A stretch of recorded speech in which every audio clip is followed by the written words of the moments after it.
Melanie was surprised that her cortisol and blood sugar balance came up highest in the questionnaire, but she's been focusing on the sex hormones. But maybe that's why it was low, because you've been focusing on it and you haven't been addressing the other two issues. So perhaps that's why that came up high, because you haven't been addressing it. So there's a question about cortisol and exercise. I find that even if I have the energy to exercise, afterwards I crash and feel absolutely exhausted. I feel like we've covered a bit of this. So she does some Qigong most days and Pilates when the energy is low and she can't do an intense workout. But when she does an intense workout, her body can't sustain it. Is this due to low or high cortisol? Either. So very low cortisol is like you're on burnout. So essentially you're just really flat all the time. And very high cortisol, you have periods of where you feel energized, but then you get more swings and crashes. Generally, that's what I see. Fatigue after exercise is never a good sign.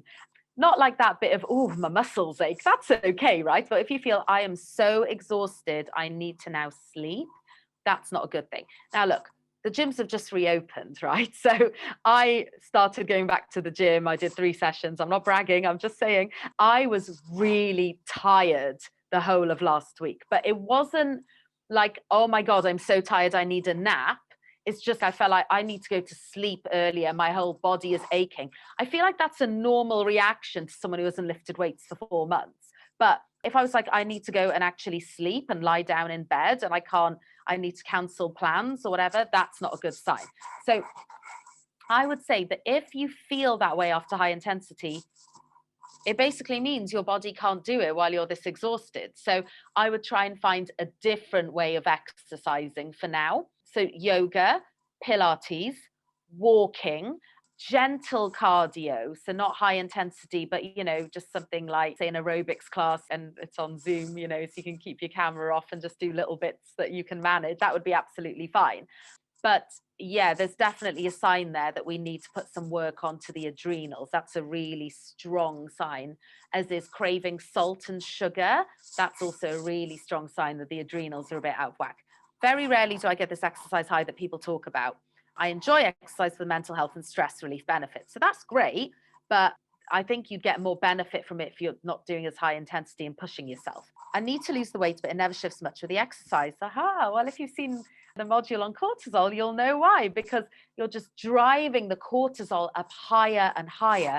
Your body is in that flight or fight response and it stores the fat. And you can't lose weight when you're that inflamed. You just can't. So I would advise, if you take down the intensity, start taking some supplements, build in some lifestyle practices for managing your stress, you probably will start losing weight. Yes, this is also part of it. Yeah, if I work out in the morning or day, I can be so exhausted after for the rest of the day. It's a drag, and I do struggle with the restful sleep.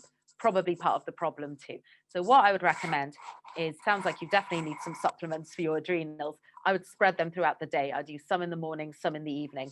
5-HTP can also be good for restful sleep because it converts to serotonin, our happy hormone, and then melatonin.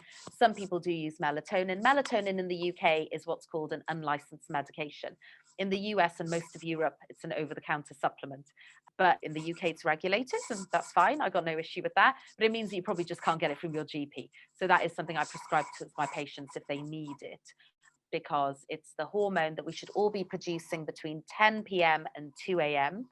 We only produce this if our stress hormone's low, if we haven't got the telly on in the background, if we're not being really stimulated with our phones and don't have all the lights on. So you need complete darkness and stillness to produce melatonin. So that's why some people, especially if their body's quite out of sync, need to take some melatonin for a while to regulate things.